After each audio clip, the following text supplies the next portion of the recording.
What's up, everybody? Welcome to Are we live yet? episode. Yes, we are. Welcome to episode 33 of Unfiltered.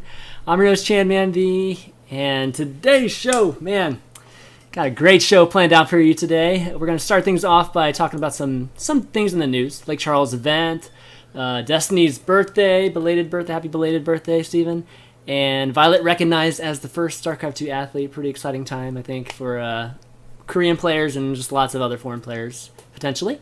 And then we'll end things off with taking a look back at 2013, just doing a year in review with our guest, looking at players, events, just StarCraft, status of StarCraft in general, eSports, just all that good stuff.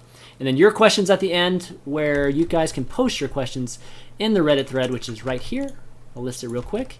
And then we'll get to as many as we can get to, or as many as the non-troll questions as we can get to.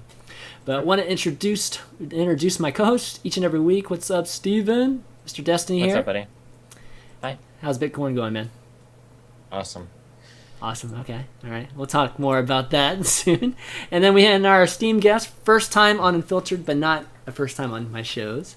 It's a pleasure to have you on EG.iNControL. Jeff, what's up? What's up, man? Thanks for having me. I've been watching you guys' show. Love it. Good discussions.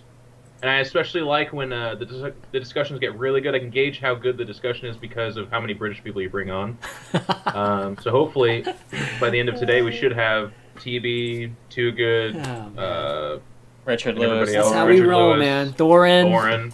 Yeah, that's how we roll, man. That's when it gets good, is when you bring on the Brits. I know, man. It's like a formula, but, those guys control. They control my destiny. Shut the fuck up. I can't even believe you just said Damn that. Are we done with this? Is that what is that how we start this show? God. The awkward uncle Jesus, joke man. of the evening. Dude, I am the awkward element in this was that equation. a dad joke? all Do we get Alright. to make dad jokes now because we're dads? I just assumed because he's a dad it was that bad. That's right. That's what That's I- right. Holy shit! I need dad jokes then. How about that little snippet was so wise it could have come from a fortune cookie because you're Asian. Does that count? There you go. Okay. Yep, That's and a not little bit of bad. Nebraska Not racism bad. mixed Not in offensive with it. enough. Offensive there we go. level about a 6. Okay, 6. How about that? Okay. All right. Let's keep going.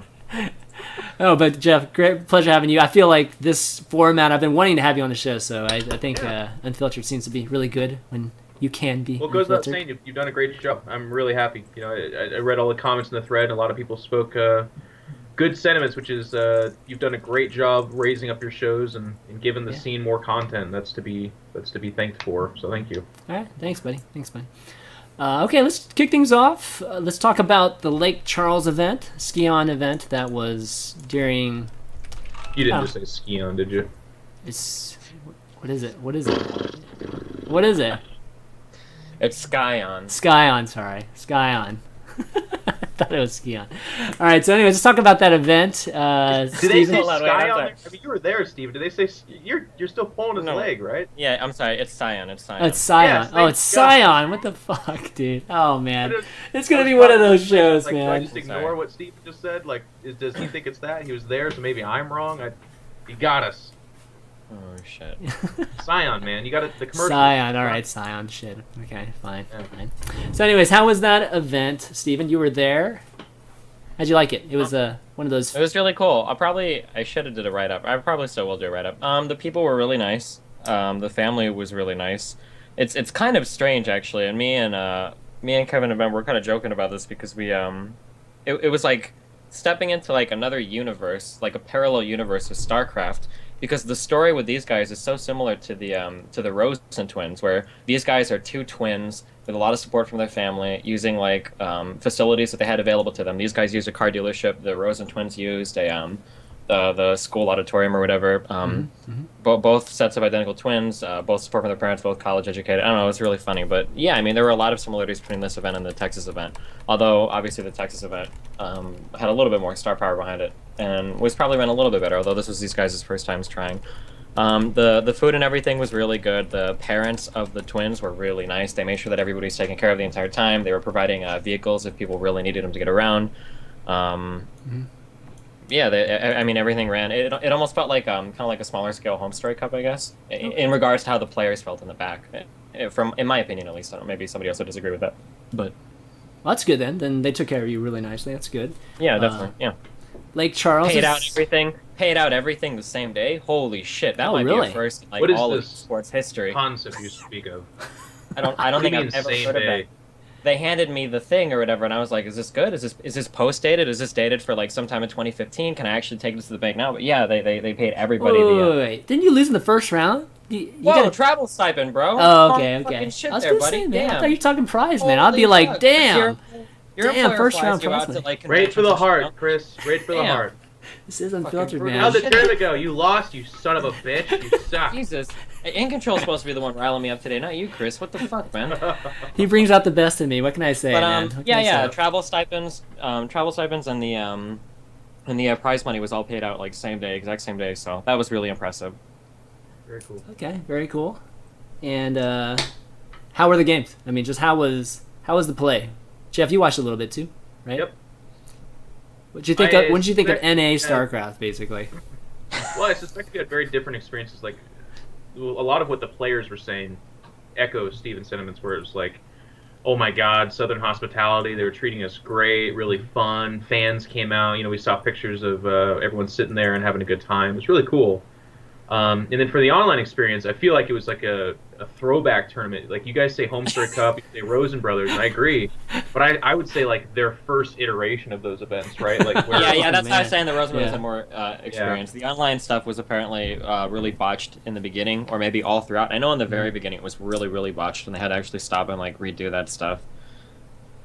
What I like about this, though, is I would never, and I don't think anyone has this feeling. There's a few threads on Reddit and stuff like that, but I don't think anyone looks at this and gets super critical, because they didn't hype it at all, right? They invited a lot of who they thought were their coolest favorite players. Mm-hmm. They tried to get great commentators. They did more than what would just be like a webcam on a table and two guys talking over a game, right? Like, they tried to do more. They had little, I think it was like Scion StarCraft 2 shirts that they made out. Like, they did what they could to make this a really cool event. So I think to that level, it's really cool, and I hope that they stick with it, because it was a decent prize pool. It was, it's fun. Louisiana is very different from any other tournament. No one goes to fucking Louisiana to play StarCraft except for this tournament.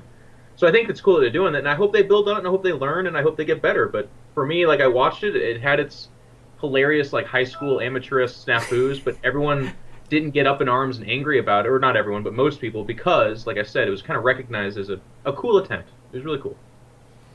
Yeah, and as a community, we should definitely support these efforts. Like you said, the Rosen Brothers, when they first started their first tournament, which you were involved with, it would look something like that. So they can definitely progress. And yep. And these guys, with the way that they ran everything, this is the kind of event where I guarantee you that if they have a chance to do a second iteration of this, they can take all of the failures and all of the successes and build upon that, so that the next event, runs a lot smoother in regards to where they had issues and where they can improve upon what was already really good in the previous event. So, yeah, they'll be able to get more sponsors too, probably. Once you get that first one under your belt, you can show sponsors things. So that's pretty. They cool. had decent sponsors too. I mean, it's just it's cool that, again, in 2013, in the era of WCS, in the era of, like, people saying if you don't spend $1 million, you shouldn't spend it at all. Like, they're just threw together this tournament. They didn't get phenomenal viewership. They didn't blow anyone's socks off, but it was still cool they tried. And I agree with Steve. If they improve upon this, I could see it becoming another TESPA event where 10,000 people do tune in because it's a good production. Mm-hmm. Absolutely. So I heard you hit the casino tables afterwards, Steven. Is that right? Yeah, I did. Oh, yeah. How'd you do? I did pretty good. Yeah? How's good? 1,000? Sorry, I'm eating M&Ms. That was really rude. I don't know why I did that. I'm sorry. No, I think I entered with 300. I left with about 1,000 after both days, so it was good times. Okay, nice. Awesome. Heard you do a mean Vietnamese impression too. Okay, so explain to Jeff what this is about. Explain to Jeff what this is.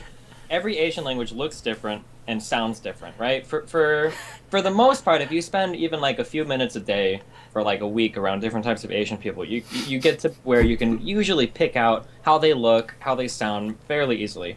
I'm very comfortable with where this is going. Of all the times, oh yeah, we're entering extreme territory. Okay? So of all the times, I worked at a casino for about 3 years, and I don't know why, but for some reason, I guess like every single nail painting shop in the entire fucking United States is owned by Vietnamese people. I don't know why. So they have a ton of money to gamble because they own all the salons in the world or whatever. But Vietnamese people have like the most distinct way of talking, in that they talk with their throat. Like the like those kinds of noises are common in their language.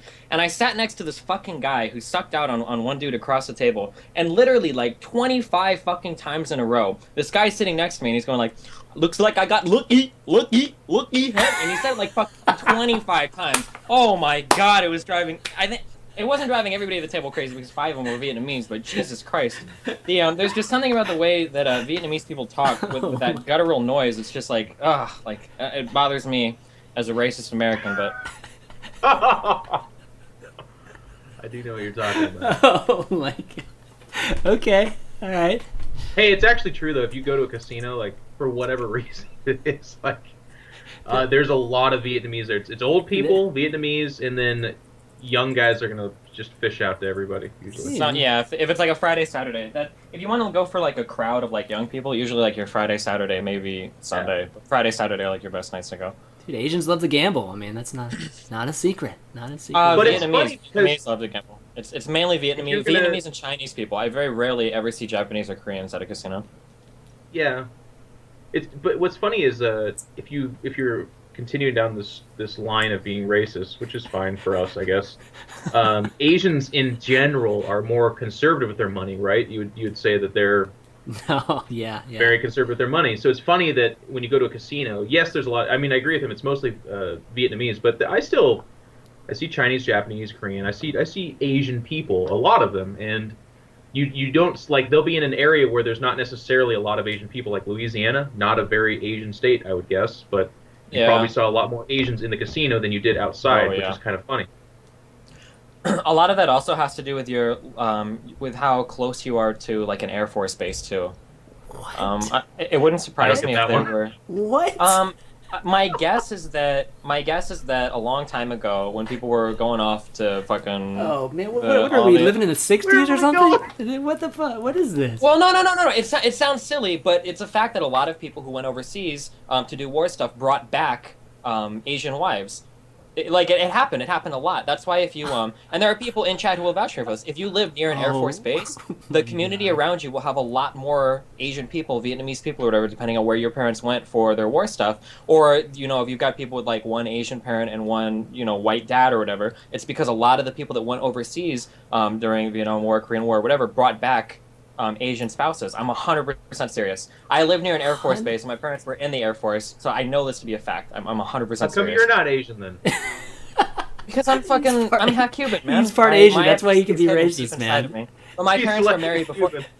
No, my parents were married before they went overseas. But I'm very, very, very serious. If you ever look up, if you've got like a casino nearby, or if you've got some place with a really high Asian population, I guarantee you that if you look around, it's because there's an Air Force base nearby. Because however many years ago, 40, 50, whatever years ago, when people were going over to Vietnam and Korea, everybody, like, if you weren't married, like, half the people brought back Asian wives. As fucked up as that sounds, I'm 100% serious. You can ask anybody who lives near an Air Force base, they'll vouch for there. It sounds preposterous, but that could just be the kind of thing I've never heard of. I mean, I'm telling you, it might sound dumb, but like if I were to take a video camera into a casino in Council Bluffs, Iowa, and you would see like thousands of Vietnamese people there, you maybe believe me a little more. I'm very, very, very serious. Oh my gosh! All right. Fucking Air Force base. We killed their land, we raped their wives, we brought them back, made Asian babies all over these little places that shouldn't have Asian babies in them. I'm so serious right now. Make a Reddit post. I'm serious. I'm listening to. All right, somebody make a Reddit post, and we'll see what the response is on this one. I realize this sounds ridiculous, but I'm 100% true. 100% true. I promise it. Okay. All right. Anyways, that's it for the Lake Charles Scion event, and reiterate, just hopefully they do it again, and good job on the tournament. Lots of people had fun. But moving on, we're going to get to Destiny's birthday stream to continue the funness. Happy belated birthday, Steven. I didn't get a chance to tell you on the day. But that day was pretty crazy. And I was going to show Jeff, but the VOD doesn't exist anymore. What the hell, dude? Where's the VOD? It should exist, unless Twitch deleted it. But if they deleted it, they were probably sending me angry emails about it. Oh, so Twitch deleted. Oh crap! I thought you deleted. No, if they did, they would have probably shouted at me on Skype. What happened? Actually, you know what? They probably wouldn't. You know what? Twitch is like that. Sometimes Twitch I love Twitch to death. But sometimes, You gotta preface it with that. sometimes Twitch is like that bitchy girlfriend. I don't know if Anna does this to you, InControl, or I don't know if your wife does this to you, ChanMan. And obviously, if they do, you may be admitting it on stream. That's like the one area you might want to be filtered on. But you ever have that fucking girlfriend or that fucking wife who doesn't ever bring anything up to you and doesn't ever tell you anything that they complain about? But then like one thing will happen where like you'll leave something on the stove too long, you won't put groceries in the fridge, you won't help with one thing, and all of a sudden all of those fucking things in the past come to fruition, and now you have to fight about every single thing that has been on their mind for the past 3 months that they never brought up to you before. Sometimes Twitch does that to me, where like I'll get a message out of the blue, like, hey, like you did this. And I'm like, oh, that's fine or whatever. Like, I won't do it anymore. Like, it's cool. Thanks for telling me. And they're like, well, you also did like 400 other things. Like, holy shit. Like, why didn't you tell me about this earlier? Like, Jesus Christ. Like, and then I feel like an asshole at the end. And it's like, all right. Okay. I don't know what the point of that story was. There you go. Oh, yeah. So I don't think Twitch deleted it. That was the point of that story. Or if they did, I'll hear about it later. All right. Well, I mean, to sum it up, he had a lot of festivities that day involving cam girls and all kinds of things. But there's one thing I did want to discuss, which was Really? which was the new fun thing to do for StarCraft is, since our audiences are so large, not everybody's, but like yours is large enough, mine is large enough. You can go to a website called My Free Cams and shower the girls and viewers, and you'll literally boost them to be the most popular cam girl on that site. So there's obviously, you can see the potential for a lot of it sounds like a lot of something trouble, Jeff I guess you could get in. But sounds like Jeff was going to be doing that like sometime soon. I here. feel like that's a quick way to get myself out of a job, a marriage, and just about everything else. Like, yeah, that's true too. I But probably won't be doing that. So one of the things I did want to bring up was you had a Boosting cam girls, man. That's like you've made it, Steven. That's the final Pretty internet much. frontier. Like that was the last breakthrough that I was looking for an audience. Like that's like my whole goal in Fucking streaming has been to reach that critical mass where you have enough of an audience such that you can boost any My Free Cams girl to the rank 1 on the site. That's always been my goal, you know? Those are the important figures that I'm looking for, you know? All right, so I wanted to bring up one thing that happened during that night too. Is you had this birthday donation checklist, right? And so, all right, talk about the donations to begin with, and then we'll talk about these milestones. All right. So first of all, I don't usually drive the whole donation thing. I understand that there are a lot of people that do, and I don't fault anybody for it because obviously you're leaving a lot of money on the table if you don't. But since it's my birthday and since I owe a fuck ton of money to the IRS, I thought that for that one day, I would say we would do the Destiny fucking birthday fundraiser to pay off my 20, 11, and 12, and 13 taxes marathon. So I just listed a whole bunch of $1,000 price tiers. I had no idea how far we'd get. I think we ended up around the $5,000 mark, and then I just said I would do something different at every price tier. All right, so I know you typically have kind of an issue with donations, and I kind of wanted to get Jeff's thoughts on donations too on streams, given that you're a streamer too, and you've never talked about donations ever on your stream, I don't think. So, what are your thoughts on donations and this kind of thing? Yeah, I guess it's interesting because I used to be pretty strongly on the side of like I could absolutely understand, and not to pick on these names, but like let's say like a minigun or a puck listing donations because they're kind of they're on teams that don't necessarily pay the highest salaries. They're not winning tournaments, so if you like them streaming, if you like them being a pro gamer, it's completely voluntary. Like in that situation, I'm okay with that. I understand that, but we'll tip jars on things like to name more high-powered people, someone like a Grubby, someone like a Day 9, and in this case like a Destiny, and I would say